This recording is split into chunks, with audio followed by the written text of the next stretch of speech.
ఉత్తరాయణ శరదృతో కార్తీక మాస శుక్లపక్ష తృతీయ ఈరోజు సోమవారం, కార్తీక సోమవారం. వీక్షక బాంధవులందరికీ కూడా కార్తీక సోమవార శుభాశిస్సులు, శుభాకాంక్షలు. మీకు ఆ పరమేశ్వరుని ఆశీస్సులు ఎప్పుడు ఉండాలని మనస్ఫూర్తిగా కోరుకుంటున్నాం. కార్తీక మాసమంతా శివారాధన, విష్ణు ఆరాధన చేసేవారు కూడా ఉన్నారు. అయితే సోమవారం విశేషంగా శివారాధన ఆచరించే యోగం ఉంటుంది. ఈరోజు ఎంతోమంది కార్తీక సోమవార వ్రతాన్ని ఆచరించేవారు. అదే విధానంగా ఈరోజు కార్తీక పురాణాన్ని విశేషంగా పారాయణం చేసే భక్తులు కూడా ఉన్నారు. వీళ్ళందరికీ కూడా ఆ పరమేశ్వరుని ఆశీస్సులు ఉండాలని మనస్ఫూర్తిగా కోరుకుంటూ, ఇక ఈరోజు మొదటి కార్తీక సోమవారం. ఇక మనమందరూ కూడా ఈ మొదటి సోమవారంలో శివుడికి 5 రూపాలు కదా, అందులో ఒక రూపం అఘోర రూపం. అందువలన ఈరోజు మొదటి రోజు ఓం అఘోరాయ నమః అనే నామాన్ని జపించి మన జీవితంలో ఘోరమైన దుర్ఘటనలు, ఘోరమైన ఏదైనా పాపాలు ఉంటే, ఘోరమైన సంఘటనలు ఏదైనా జరిగేట్టుంటే ఆ ఒక పరమేశ్వరుని ఆశీస్సులతో అటువంటి వాటివి నశించి మనకి అఘోరంగా అయిపోతాయి. అంటే ఘోరానికి విరుద్ధమైన పదం అఘోరా అని.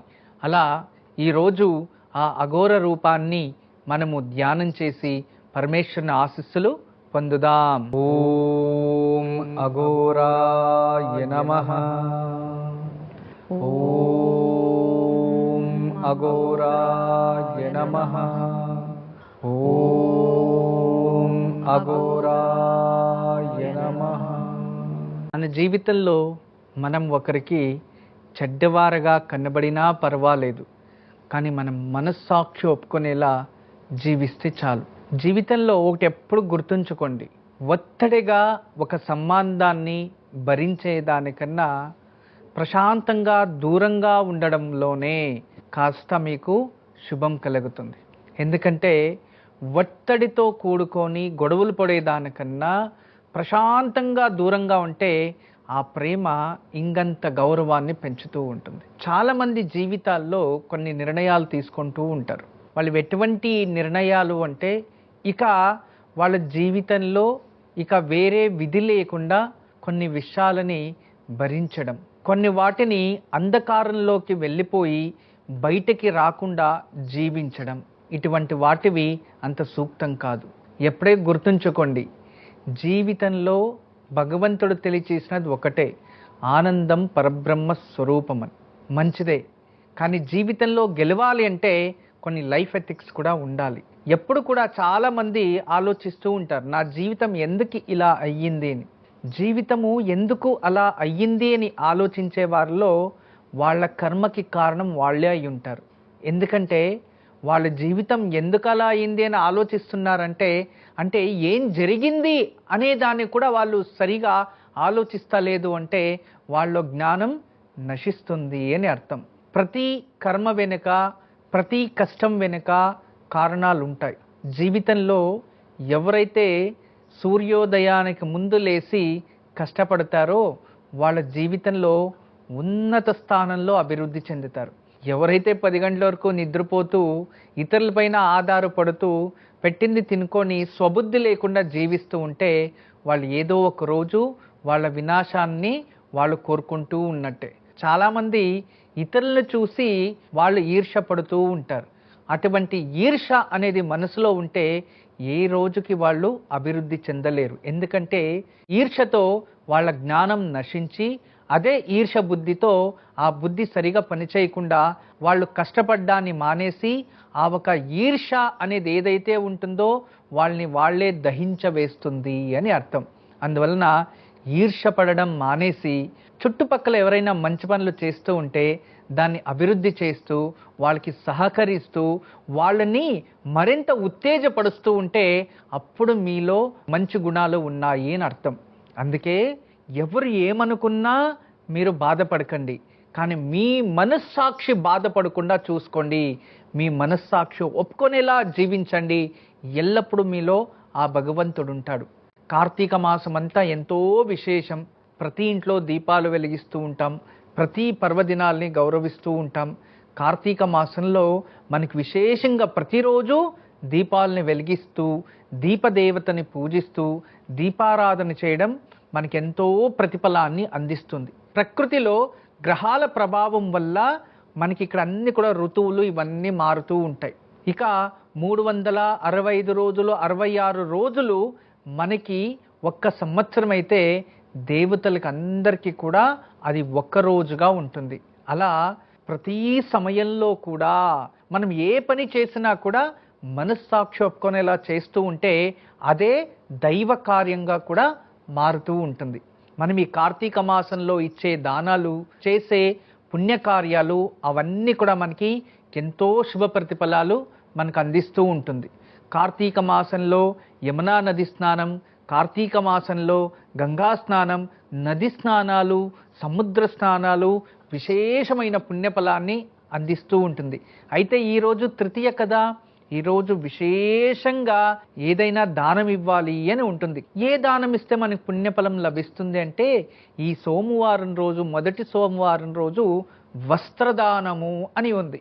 ఈరోజు ఎవరైతే అక్కా చెల్లెలకు కానీ లేదో సోదరి స్థానాన్ని ఇతరులు ఎవరైనా అలంకరించింటే, లేదో మన జీవితంలో సోదరులు అని ఎవరైనా ఉంటే, అది పురుషులు కావచ్చు, స్త్రీలు కావచ్చు, మన తోడ పుట్టిన ఆడపిల్లలు, లేదు అన్న ఇతరులు మన సోదరి సంబంధాలు ఉన్న వారికి ఈరోజు వస్త్రాలని ఇవ్వడం వలన మనకి అదృష్టం ప్రాప్తిస్తుంది.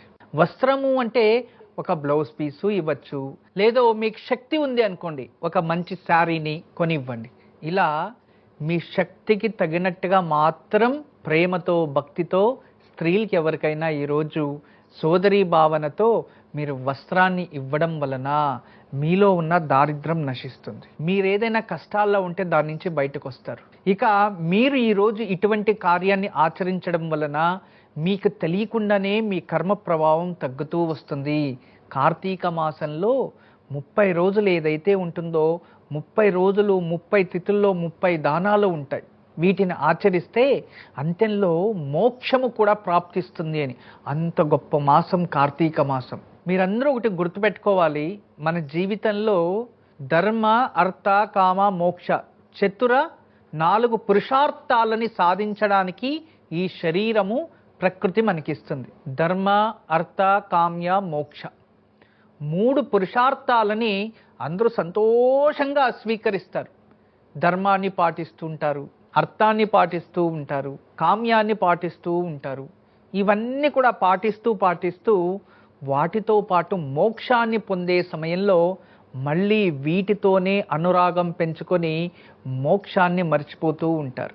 ఎవరైతే కార్తీక మాసంలో ఇటువంటి దానాలని ఆచరిస్తూ ఉంటారో వాళ్ళకి తెలియకుండానే మోక్షానికి భక్తి మార్గమే దారి చూపిస్తుంది. అలా మోక్షం ప్రాప్తించాలంటే ఈ ధర్మార్థ కామ్యాలని జయించాలి, అప్పుడు మోక్షానికి దారి లభిస్తుంది. ఎలా అంటే వైరాగ్య జీవితం. ఎప్పుడైతే ఈ శరీరం ఈ అన్ని కోరికల్ని అనుభవించి వాటిపై వైరాగ్యాన్ని పొంది తదుపరి అంత్యకాలంలో సర్వదా నారాయణ ధ్యానంతో నామాన్ని జపిస్తూ మీ మనసు పూర్తి నారాయణ పాదాలపైన కేంద్రీకరిస్తూ ఎప్పుడైతే మరణం ప్రాప్తిస్తుందో అప్పుడు ఆ ఆత్మ అనేది భగవంతునిలో కలిసిపోతుంది. దాన్నే మోక్ష మార్గం అంటారు. కానీ ఎప్పుడైతే మీరు చింతిస్తూ, ఎప్పుడైతే నేను చనిపోతున్నానే అనే బాధలో ఉంటూ, నా కుటుంబాన్ని వదిలేస్తున్నానే అనుకుంటూ, లేదో నాకు ఇటువంటి వ్యాధితో నేను చనిపోతున్నానే అనుకుంటూ, లేదో నేను సంపాదించేంత డబ్బులు వెళ్ళిపోతుందే అనుకొని, లేదో మన చుట్టుపక్కల జనాలపైన లేదో కుటుంబం పైన ఆశ, ప్రేమ ఇటువంటివి ఏదైనా ఉంటే మోక్షాన్ని మీరు పొందలేరు. అందుకే ఆ మోక్ష మార్గాన్ని పొందాలంటే అటువంటి భక్తి ఆచరణ మనకు కావాలి. కార్తీక మాసంలో ఎవరైతే దాన ధర్మాలని ఆచరిస్తూ ఉంటారో వాళ్ళకి అంత్యకాలంలో మోక్ష మార్గానికి ఈ పుణ్యఫలమే అక్కడ దారి చూపిస్తుంది. అందుకే ఈ ఒక కార్తీక మాసంలో భక్తి శ్రద్ధలతో భగవంతుని పూజించడం, ధ్యాన హవనాలని ఆచరించడం, భజనల్ని ఆచరించడం మరియు భగవంతుని సంకీర్తనని ఆచరించడం ఇవన్నీ కూడా విశేషంగా ఉంటాయి. చాలామంది కుటుంబంలో విశేషంగా ఈ కార్తీక మాసాన్ని ఒక మాస పర్వత రోజులుగా కూడా ఆచరిస్తూ ఉంటారు. ఎంతోమంది శివదీక్ష అని పొందుతూ ఉంటారు, కొందరు నారాయణ దీక్ష అని స్వీకరిస్తూ ఉంటారు. అంటే మీకు అందరికీ తెలియచేసేది ఒకటే, ఎవరికైతే అనుకూలం ఉంటుందో వాళ్ళందరూ ఆచరించండి. ఇక కుటుంబాన్ని వదిలేసి అన్ని దూరం చేసుకొని వెళ్ళి ఆచరించే అవసరం లేదు. మీకు అందరికీ ఎప్పుడు ఒకే మాట చెప్తూ ఉంటాను, మీరు ఏం చేసినా భక్తితో చేయాలి. భక్తితో ఏదైనా పనిని ఆచరించడం వేరు, పూజ వేరు. ఇక్కడ భక్తి వేరు, పూజ వేరు. భక్తి లేకుండా మనసులో మీరు ఏ పూజ చేసినా ఆ ప్రతిఫలం ఉండదు. భక్తితో ఆచరించే పూజ భగవంతుడు స్వీకరిస్తాడు, అహంకారంతో ఆచరించే పూజ రాక్షసులు స్వీకరిస్తారు అని అర్థం. ఎప్పుడైతే రాక్షసులు నీ పూజని స్వీకరించారో మరింత శక్తివంతులై నీలో రాక్షస గుణాలని ఆవరించి వాటి వల్ల అవమానాలు, అపవాదాలు ఇటువంటివి ప్రాప్తిస్తూ ఉంటాయి. అందుకే అహంకారంతో, డబ్బుతో కూడిన పూజ వృధా, వ్యర్థం. భక్తితో పువ్వుని సమర్పించుకున్న భగవంతుడు స్వీకరిస్తాడు అనే దాన్ని గుర్తించుకోండి. ఈరోజు సోమవారం పురాణ శ్రవణాల్లో విష్ణు గురించినే విందాం. ఎందుకంటే సోమవారం రోజు విష్ణు గురించి తెలుసుకుంటే శివుడు సంతోషిస్తాడంట. ఎక్కడైనా విష్ణునామము, విష్ణు సంకీర్తనలు ఎక్కడైనా జరుగుతూ ఉంటే పరమేశ్వరుడు ఆనందంగా వీక్షిస్తూ ఉంటాడంట కైలాసం నుంచి. అంత ఆనందం మహావిష్ణు అంటే పరమేశ్వరుడికి. అలా ఈరోజు మనమందరూ కూడా మహావిష్ణు దశావతారాలు మనకందరికీ తెలుసు. విశేషంగా వరహావతారం మీకు అందరికీ తెలుసు.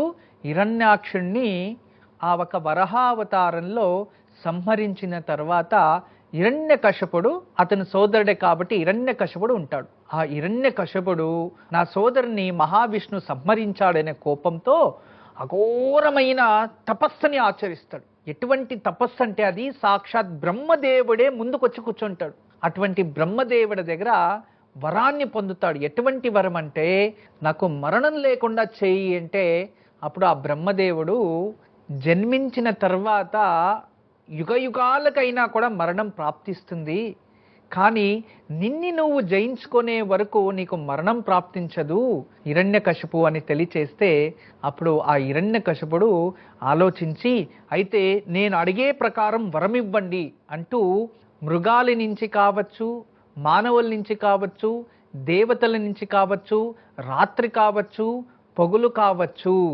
ఇంటి లోపల కావచ్చు, ఇంటి బయట కావచ్చు, అరణ్యంలో కావచ్చు, ఆకాశంలో కావచ్చు, భూమిలో కావచ్చు, నాకు ఎక్కడ మరణం ప్రాప్తించకూడదు అనగానే తథాస్తు అంటాడు. తదుపరి తథాస్తు అని స్వీకరించిన తర్వాత నిదానంగా అతను మృత్యు ఎక్కడొచ్చింది అంటే అతని గర్భం ద్వారానే మృత్యు వచ్చింది. అతనికి ఒక పుత్రుడు జన్మిస్తాడు. జన్మించంగానే అతనిలో మహాజ్ఞానము, సాక్షాత్ నారాయణ అంశమేక అటువంటి పుత్రుడు జన్మిస్తే సర్వదా భగవంతుని ధ్యానం చేస్తూ ఉంటాడు, నారాయణ నామం. అప్పుడు అతన్ని పిలిచి ఆ హిరణ్యకశిపు తెలియచేస్తాడు, చూడు ఇక్కడ నేనే దేవుడు, నన్నే అందరూ పూజించాలి. నువ్వు ఏ కారణానికి కూడా నారాయణ్ణి పూజించకూడదు. నీకు భోజనం పెడుతున్నది నేను, పోషిస్తున్నది నేను, నీకు అన్ని చూసుకుంటున్నది నేను కన్నాను నిన్ను. ఆ నారాయణకి నీకు సంబంధం లేదు. అతని నామం ఎందుకు చేస్తావు నువ్వు? అలా చెయ్యొద్దు అని బుద్ధి చెప్తే అప్పుడు ఆ పసివాడు తెలియచేస్తాడు, నీలో ఉన్నది నారాయణనే, నాలో ఉన్నది నారాయణనే, అన్ని చోట్ల ఉన్నది నారాయణనే. ఆ నారాయణే నీకు అన్నీ ఇచ్చాడు, అందుతో నువ్వు అనుభవిస్తున్నావు అంతే, దాన్ని తెలుసుకో నాన్న అని మంచిగా బుద్ధి చెప్తే ఆ మాటకి కోపం వచ్చేస్తుంది. కోపం వస్తే ఏం చేయాలో తెలియకుండా ఒక పని చేయండి, ఇతన్ని ఎవరైనా నీకు ఒకటే న్యాయం. ఎందుకంటే ప్రజల్ని ఎవరైనా నారాయణ అంటే వాళ్ళని నేను సంహరిస్తున్నాను, స్వంత కొడుకుని సంహరించకపోతే నాకు అపకీర్తి వచ్చేస్తుంది అని తెలుసుకొని బట్టలకి ఆదేశిస్తారు, ఇతన్ని తీసుకెళ్ళి సజీవంగా ఇతన్ని శిరశ్ఛేదన చేసేయండి అని తెలియచేస్తే వాళ్ళు తీసుకెళ్ళి అతనికి బల్యముతో మరియు ఖడ్గాలతో అతన్ని నరకడానికి వెళ్తే అవేమి అతని పైన ప్రయోగం అవ్వదు. ఎందుకంటే అతన్ని ఏ శస్త్రాస్త్రముతో కూడా ఖండించాలి అని వెళితే ఆ ఖడ్గాలు అతని శరీరాన్ని తాకడం కూడా లేదు. దాన్ని చూసి అయోమయమైపోయి ఆ ఒక రాజభటులు ఆ కుర్రోడిని తీసుకొని వచ్చి మళ్ళీ తండ్రి ముందు నిలబెడితే అప్పుడు ఏం చేస్తాడు తండ్రి అంటే, పైన కొండల నుంచి కిందకు తోసేయండి అంటాడు. పైనకి తీసుకెళ్లి తోసేగానే ఇతను నారాయణ అనగానే తర్వాత బతుకుంటాడు. అప్పుడు ఓలిక వస్తుంది, హిరణ్యకశిపు చెల్లెలు వచ్చి, నేను అగ్నిని జయించిందాని కదా, నాలో అగ్ని ఉంది, నా అగ్నితో ఇతన్ని భస్మం చేస్తా అని తెలియచేసి అతన్ని మిందు కూర్చోబెట్టుకొని చక్కగా ధ్యానం చేస్తున్నట్టే ఆవిడ నటిస్తూ ఆ ఒక అగ్నిని ఉత్పత్తి చేస్తుంది.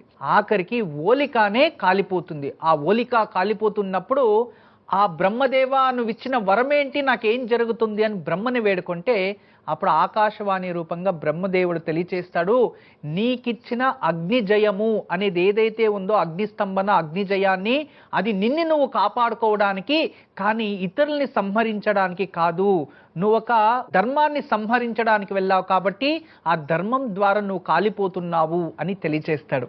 అప్పుడు తదుపరి ఆవిడ ఆ రోజుకి అంత్యమైపోతుంది. తదుపరి అతన్ని పిలిచి, నీకు ఇంత శక్తి ఉందా, నారాయణుడు ఎక్కడున్నాడు చూపించు అంటే అప్పుడు మళ్ళీ తెలియచేస్తారు, నారాయణుడు అన్ని చోట్ల ఉన్నాడు. అన్ని చోట్ల ఉన్నా అంటే ఈ స్తంభంలో ఉన్నాడా అంటే ఈ స్తంభంలోనూ ఉన్నాడు అనగా, అవునా ఈ స్తంభంలో నాకు కనబడతా లేదంటే నువ్వు చూసే దృష్టి మార్చుకో నీకు కనబడుతుంది అంటాడు. అయితే ఈ స్తంభంలో ఉన్నాడా అని చెప్పినప్పుడు ఆ గద తీసి స్తంభానికి కొట్టంగానే స్తంభం విరిగి స్తంభంలో నుంచి నరసింహస్వామి బయటకు వస్తాడు. బయటకు వస్తే అప్పుడు దాన్ని చూసిన వెంటనే అతనికి అర్థమైపోతుంది, ఇక ఇతను చూడ్డానికి సగం మనిషి సగము సింహరూపము అలాగే ఉంటాయి. తర్వాత చేతిలో ఏ ఆయుధాలు లేకుండా కేవలం గోర్లు మాత్రమే ఉంటాయి. ఆ సమయంలో ఆ ఒక హిరణ్యకశిపు ఖడ్గాన్ని మరియు గదని తీసి పక్కన వేసి చేతిలో ఇలా వెతుకొని ఆ ఒక సాయంత్రము సమయము అంటే సూర్య అస్తమించే సమయంలో, అంటే రాత్రి పగులు కాదు సాయంకాల సమయంలో తను ఆకాశము కాదు భూమిపై కాదు తన తొడపై వేసుకుంటూ ఎటువంటి శస్త్రాస్త్రాలు లేకుండా ఈ గోర్లతోనే సంహరిస్తారు. ఆ సంహరణం అయిపోయిన తర్వాత ఆమెని ఎలా శాంతించాలో నరసింహస్వామిని తెలియకుండా అప్పుడు ఆ పసివాడినే దేవాను దేవతలంతా వచ్చి ప్రార్థిస్తే ఆ పసివాడు సంకీర్తనల వల్ల శ్లోకాల వల్ల ఆ భగవంతుడు శాంతింప జరుగుతుంది. ఇది నరసింహస్వామి అవతార విశేషం. మీకు అందరికీ అర్థమైంది. ఈ కథని చిన్నగా తెలియచేశాను అంతే. ఈ రోజు పురాణ శ్రవణం చేయడం వలన మనకి చాలా శుభం జరుగుతుంది. రేపు అత్యంత విశేషమైన రోజు. మీకందరికీ తెలుసు, రేపు నాగల చవితి. కొన్ని సంప్రదాయాల్లో కార్తీక మాసంలో శుక్లపక్షము చవితి రోజు నాగల చవితిగా పూజింపబడుతుంది. అలా రేపు నాగల చవితి కాబట్టి చాలా మంది నాగదేవతలకి పూజిస్తూ ఉంటారు.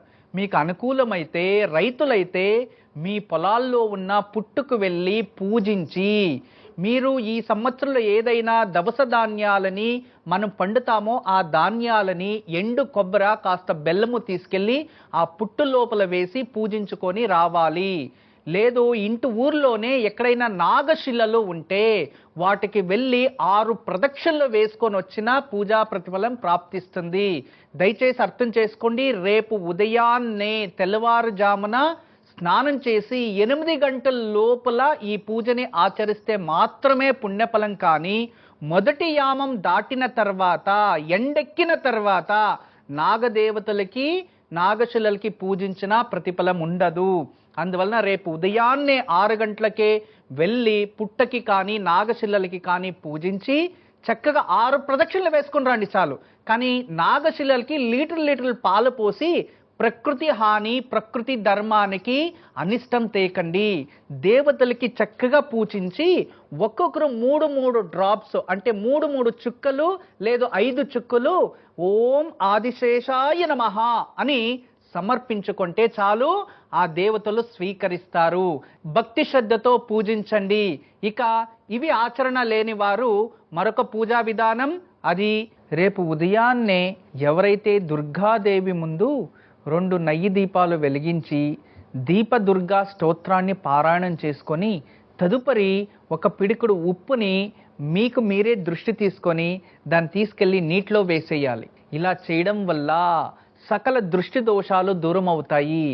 ఎవరైతే ఉప్పుని చేతిలో పెట్టుకొని దీపదుర్గా స్తోత్రాన్ని పారాయణం చేసుకొని తర్వాత ఇంటికి దృష్టి తీసి లేదా ఇంట్లో ఉన్న వారందరికీ దృష్టి తీసి ఇంటి బయట ఒక చెంబులోనో లేదా ఒక గాజుల గ్లాసులోనో ఏ దాంట్లోనైనా నీళ్లలో ఆ ఉప్పుని వేసేయాలి. ఆ ఉప్పు ఎలా కరిగిపోతుందో అలా మనకి ఇంటికి లేదా మనపై ఉన్న సకల విధమైన దృష్టి దోషాలు నెగిటివ్ ఎనర్జీ ఉంటే తొలగిపోయి ఆ దీప దుర్గాదేవి అనుగ్రహంతో సూర్యుని వెలుగు భూమిపైన ఎలా ప్రకాశిస్తుందో అలా ప్రకృతిలో ఉన్న చైతన్య శక్తి కాస్మిక్ ఎనర్జీ మనల్ని ఆకర్షిస్తుంది. ఇలా మీరు రేపు ఈ పూజని ఆచరించడం వలన కుటుంబంలో గొడవలుంటే తగ్గిపోతాయి. ఇంట్లో ఉన్న వారందరూ కూడా సంతోషంగా ఆరోగ్యంగా ఉంటారు. ఈరోజు దివ్యమైన ఆయుక్షేమం. ఈరోజు మీరు చూస్తున్నారు ఎండు ఉసిరకాయ. ఇది ఆరోగ్యానికి చాలా మంచిది. మనకి యాంటీ ఏజ్ గాను పనిచేస్తుంది. ఉసిరికాయ బాడీలో ఉన్న హార్మోన్స్ ని బ్యాలెన్స్ చేస్తుంది, ఆర్గాన్స్ ని యంగ్గా చేస్తుంది. అంతేకాకుండా వాత కఫ పిత్తని ఈక్వెల్ గా చేస్తూ ఉంటుంది. దాదాపు 90% ఆయుర్వేద ఔషధాలు ఎవరు ఉపయోగించినా అందులో ఉసిరి పదార్థం ఉండే ఉంటుంది. ఎందుకు అంటే అది 3 గుణాలని బ్యాలెన్స్ చేసే శక్తి ఉంటుంది.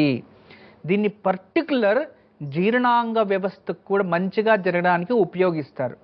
బాడీలో వేడిని తగ్గించడానికి కూడా ఉపయోగిస్తారు. అంతేకాదు ఎవరికైతే ఎక్కువగా వెంట్రుకలు ఉదిరిపోతూ ఉంటాయో, స్త్రీలకి పర్టికులర్ ఎయిర్ లాస్ అనే ప్రాబ్లం చాలా ఎక్కువ ఉంటుంది, వాళ్ళందరికీ కూడా ఇది రామబాణము. వీటిని ఎండిన పిక్కలు వీటిని రాత్రి కాస్త ఒక 4-5 తీసుకొని మీరు చిన్నగా ఒక టేబుల్ స్పూన్ అంతా తేనెలోకి దీన్ని వేసి పెట్టేయాలి. లేదు అంటే పర్టికులర్ తేనెలో నానబెట్టేయాలి. తేనెని బాగా ఇది పీల్చుకుంటాయి. రోజు 2 పిక్కలని ఉదయము రాత్రి డైలీ 2 టైమ్స్ సేవించవచ్చు. లేదు అంటే వీటిని రాత్రి నీళ్ళల్లో నానబెట్టి పొద్దున్నేనే ఆ నీళ్ళని వీటిని కూడా సేవించాలి. ఇలా చేసిన ఆరోగ్యానికి చాలా మంచిది. ఎండువి ఎందుకు మనం ఉపయోగించాలంటే పచ్చివి సర్వదా లభించవు కదా, అందుకోసం వీటిని ఎండించి వీటిని ఉపయోగిస్తారు. చూర్ణము లభిస్తుంది, ఇటువంటివి లభిస్తాయి, మరియు దీని జ్యూస్ కూడా లభిస్తుంది. ఇప్పుడు శరీరాన్ని ఆరోగ్యంగా ఉంచడానికి అద్భుతమైన రామబాణం ఇది. పర్టికులర్గా దీన్ని రోజు అందరూ వయసు వారు దీన్ని సేవిస్తూ ఉంటే వాళ్ళు స్కిన్ రిలేటెడ్ ప్రాబ్లం ఉన్నా తగ్గుతుంది. ఇది యాంటీ ఏజ్ ప్రాపర్టీస్లో చాలా గొప్పగా ఉపయోగపడుతుంది. గురుజీ, ఈరోజు ఆలయ దర్శనంలో ఏ ఆలయం గురించి తెలియజేయబోతున్నారు? ఈరోజు దివ్యమైన ఆలయ దర్శనం. ఈరోజు కార్తీక సోమవారం కదా, మొదటి సోమవారం. ఇక ఈరోజు ఏదైనా జ్యోతిర్లింగాలని దర్శనం చేసుకుంటే మరింత శుభం కదా. అందుకే ఈరోజు ఉజ్జయిని మహాకాళేశ్వర్, మీకు అందరికీ కూడా మహాకాల్, ఆ ఒక ఉజ్జయిని మహాకాళేశ్వరిని చూడడం కూడా ఎంతో అదృష్టం. అక్కడ ఎన్నో విశేషమైన పూజలు, మరియు అంతేకాదు ఆ భగవంతుడికి చితాభస్మతో ప్రతిరోజు అభిషేకాన్ని అందిస్తూ ఉంటారు. విశేషమైన అలంకరణ, విశేషమైన పూజా విధానం. ఎంతోమంది ఆ మహాకాల్ దర్శనాన్ని కోసం ఎదురు చూస్తూ ఉంటారు. ఈరోజు కార్తీక సోమవారం, మొదటి సోమవారం, ఇటువంటి మహానక్షత్రంలో మనమందరూ ఆ మహాకాళేశ్వరుని దర్శనం చేసుకొని పరమేశ్వరుని ఆశీస్సులు పొందుదాం. చాలా మంది ప్రశ్నల్లో ఇంటికి బ్రహ్మస్థానంలో లేదు అంటే ఆకాశం నుంచి సూర్యుని వెలుగు పడచ్చా అని అడుగుతూ ఉన్నారు. పడచ్చు, తప్పేం లేదు. ఎందుకంటే పూర్వకాలంలో ఉన్న ఇళ్లల్లో చాలా వరకు పెంకలిళ్ళలో కావచ్చు, లేదు అంటే చుట్టూ ఇళ్లను కట్టి మధ్యలో సూర్యుడు ఇంట్లో ప్రవేశం చేసేలా చాలా వరకు గ్యాప్స్ ఉండేవి. అంతేకాకుండా ఎన్నో దేవాలయాల్లో కూడా ఆ గోపురం చుట్టూ ఆలయంలోకి సూర్యుని వెలుగు ప్రవేశం చేసేలా ఆ దేవాలయం గర్భగుడికి చుట్టుపక్కన సూర్యుని వెలుగుతోనే వెలుగును వచ్చేలా ఎన్నో దేవాలయాల్లో, కట్టడాల్లో పూర్వం నుంచి పెద్ద పెద్ద భువనాల్లో కూడా అటువంటివి మనకు కనబడతాయి. అందువలన ఏ ఇంట్లో అయినా మనకి ఇల్లు పెద్దగా కట్టేటప్పుడు డూప్లెక్స్ హౌస్ కావచ్చు, ఇటువంటి గృహాల్లో ఆ రూఫ్ నుంచి ఏదైతే వెలుగు రావాలని పైన గ్లాస్ని పెట్టి ఆ త్రూ ఇంటికి వెలుగొచ్చేలా చేస్తున్నారు. ఇది మంచిదే, ఇది తప్పేం లేదు. కానీ అది ఏ స్థానంలో పెడుతున్నారు అనేది కూడా అతి ముఖ్యమైనది. గుర్తుంచుకోండి, ఏ స్థానంలో పడవచ్చు అని. ఏ కారణానికి ఎగ్జాక్ట్లీ నైరుతిలో మాత్రం పైనుంచి వెలుగు రాకూడదు. వాయుల్లో రావచ్చు, ఈశాన్యంలో రావచ్చు, ఆగ్నేయంలో రావచ్చు, ఉత్తరంలో రావచ్చు, మరియు దక్షిణంలో కూడా రావచ్చు, పరమటిలోన రావచ్చు, తూర్పు రావచ్చు. అయితే ఎగ్జాక్ట్లీ నైరుతి దిశ ఏదైతే ఉంటుందో ఆ నైరుతి మూలల్లో పైనుంచి రూఫ్ నుంచి కిందకి డౌన్ డైరెక్ట్ లైటింగ్ ఆ ఇంట్లో ఉండరాదు. అటువంటిది ఉంటే ఖచ్చితంగా అది సమస్యగా మారుతుంది. ఆ ఇంటికి ఎంత డబ్బు వచ్చినా, ఎంత ఆస్తి అంతస్తులో వచ్చినా, ఏమొచ్చినా నిలవకుండా పోతూ ఉంటుంది. మరియు అటువంటి ఇళ్లల్లో ఎక్కువ మందికి డిప్రెషన్కి వెళ్ళిపోవడం, మరియు వాళ్ళకి నెగిటివ్ థాట్స్ పెరిగి ఆత్మహత్య చేసుకునే ఆలోచనలు వాళ్ళకి ఉత్పత్తి అవుతూ ఉంటాయి అని వాస్తుశాస్త్రం.